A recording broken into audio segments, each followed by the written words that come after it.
We're here today with John Beerer, Senior Vice President of Customer Experience at Charter Communications. John shared his perspective on the importance of the customer experience in the latest issue of the Customer Strategist Journal. Today, we'll talk about how social media and the customer experience are becoming important boardroom issues. Welcome, John. Thank you. Glad to be here. So, John, from your perspective, what role does social media have in the executive suite?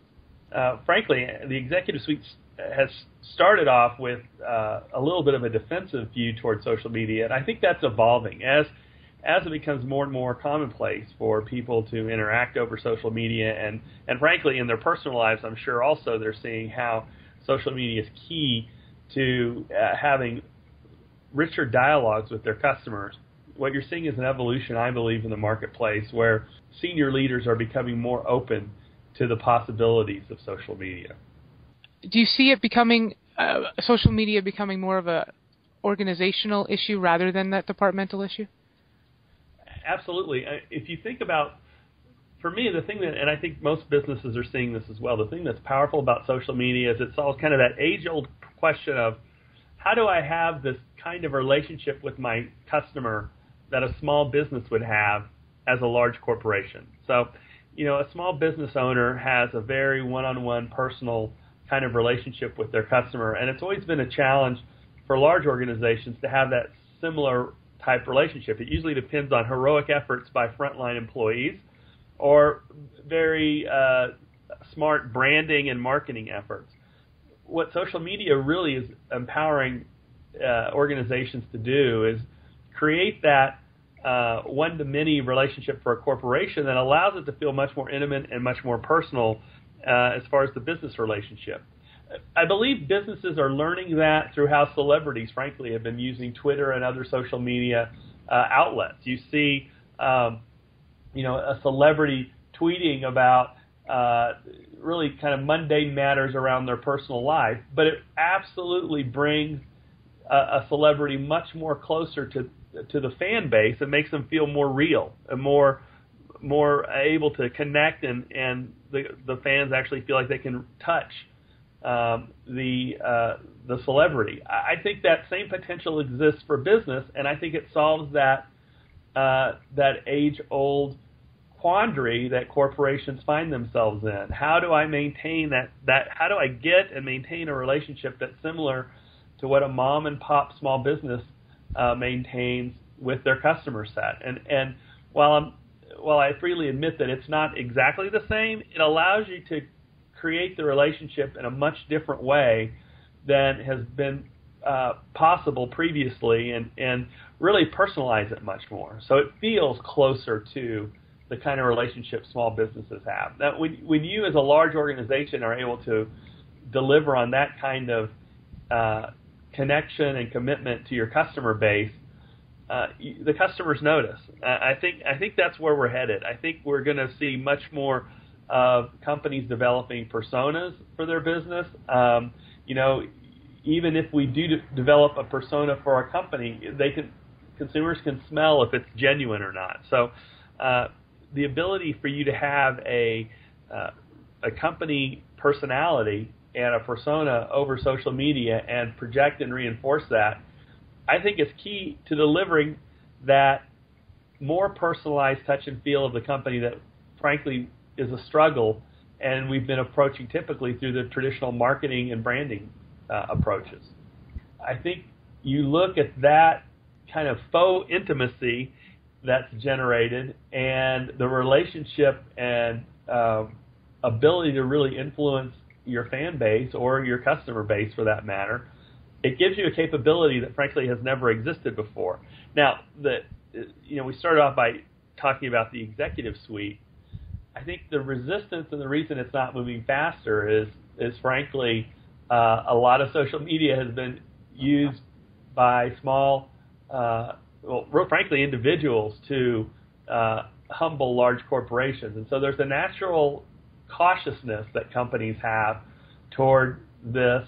And I think it's frankly taking away a security blanket that large corporations have had and probably shouldn't have had for a long time. I mean, again, if you're a small business owner there's nothing coming between you and the customer. You have to deal one-on-one with the customer directly.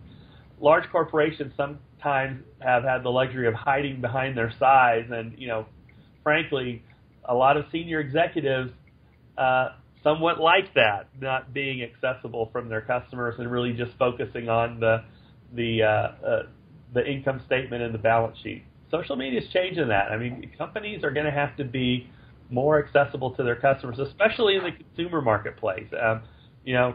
Businesses that serve a consumer market are going to have to think differently about how they operate. And in the end, that's great for consumers, but I also think it's great for business. It's going to force us to be much more attuned to what's going on with our customer set and, frankly, react more quickly. If you take care and satisfy your customers, I believe that leads to all of the positive economic things that every business is looking for. So how can organizations be more social?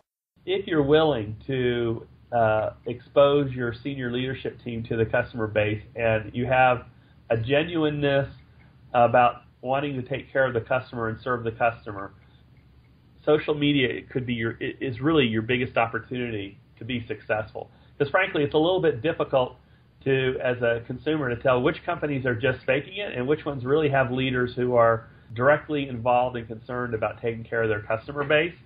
Some of that's because marketing and branding has done a good job of kind of portraying an image, but it's much more difficult if you have your C-suite executives engaging with the customer to kind of fake that. And so I think the genuineness comes through, which is, again, an opportunity and a risk depending on how you perform as a business.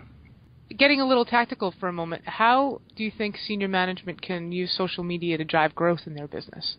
For me, how I've been using it, I'll just speak for myself for a minute, is our team here, You Matter to Charter, I interact with those individuals quite a bit, and I personally reach out to customers every single day. I mean, I talk to customers on the phone, and every single letter that gets sent to the executive team, I personally read and ask questions inside the operation. So I'm directly involved because, frankly, I think there's nothing more important than you can do, number one, to set the example that customers are important, but also set the right tone in the organization around the customer being the driving force for the business. So how do you drive growth? I think the answer really is consumers want a company that's easy to do business with and also a company that will listen to them. Now, I'm not saying we don't have opportunities to improve. We absolutely do, and that's one of the reasons why I'm here and one of the reasons why I'm so busy. I mean, Charter has come a very long way, but we still have a ways to go. And I think part of that is driving that culture of customer focus all the way up and down the organization. I mean, frankly, what we're seeing is the frontline employees, of course, are adopting this new approach eagerly because they're the ones dealing with the customer day in and day out. It's a little bit more of a stretch for a middle manager who's not had to operate in that mode for years. So it's really about driving a cultural change that focuses on the customer and taking care of the consumer, and that you're never, no matter where you are in the organization, you're never in a role that doesn't involve taking care of customers. So that's the message. And I think social media helps that become a reality. I mean, we are absolutely able to communicate with our customers in a much more personal way at a across the organization level, but it also enables the culture to evolve into one where taking care of the customer is kind of the highest order of business. And it really creates a different dynamic between ourselves and our customers. You've got to be genuine, you've got to be real, and to the extent you don't want to be genuine and real and take care of your customers, my personal belief is you shouldn't be a senior leader in the company.